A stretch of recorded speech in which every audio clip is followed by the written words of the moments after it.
Justin is obviously an expert at using this tool, but we've seen time and time again that our fans just have an incredible passion for this game, and they do things that we could not possibly imagine once the game gets into their hands.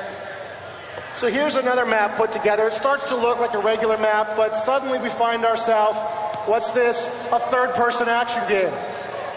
So we've got a ghost character here moving through the environment, and I'm using my mouse and keyboard to control this ghost. Well, actually, I'm just using my keyboard right now, but just yesterday, the engineers put in support for mouse look. It's not in this build here, but at some point, you'll actually be able to move where you want to look and aim your weapons using the mouse just like you would with a third-person action game.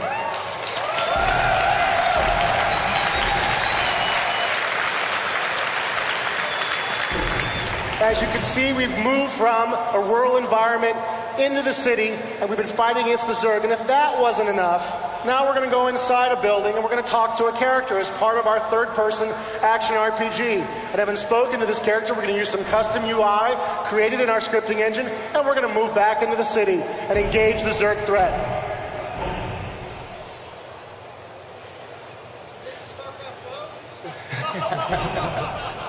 And you can see there's all kinds of monsters in this environment. We can use roaches, we can use hydralisks.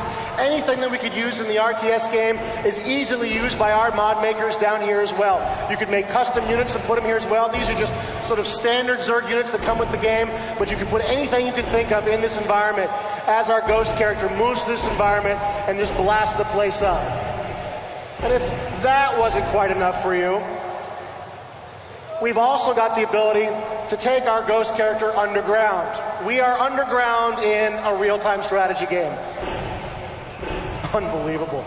So we move through the underground mine here.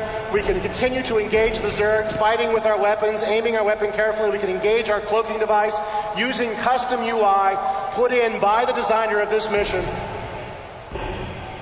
And this was put together by somebody in their spare time. Obviously, a skilled professional, but nonetheless, just put together very quickly, made a whole game world with a city, talking to characters, objectives, a mini-map you could use, a little arrow showing you where to go, all kinds of options. The last thing I'd like to show you here today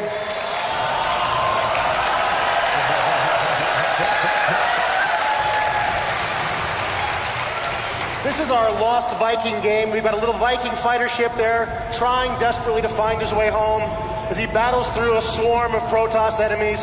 And this is just a total action game put together by Mung Song. He's one of our designers who came from the mod community, is now working on Starcraft 2. You see our poor Lost Viking is surrounded by Protoss on all sides.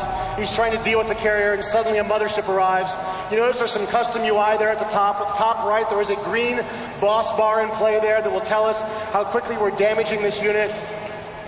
The mothership has a bunch of special abilities. There really is, as far as we know, not a lot of limits to what these players will be able to do with this engine. This is just the tip of the iceberg, just a few examples from some of our more creative members of Blizzard Entertainment.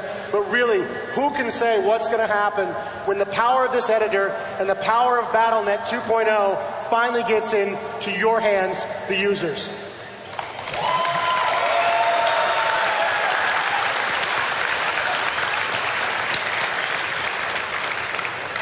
So that's our presentation for today. We have some time for some questions if you guys would like to ask them. We've got two veterans of Blizzard Entertainment, 12 years using tools like the Starcraft 2, the Warcraft 2 tool, and of course they've got a bunch of work on Starcraft 2 as well. We can answer a lot of questions for you about what is and is not possible with our Starcraft tool editor. All right, if you guys have questions, make sure to line up in the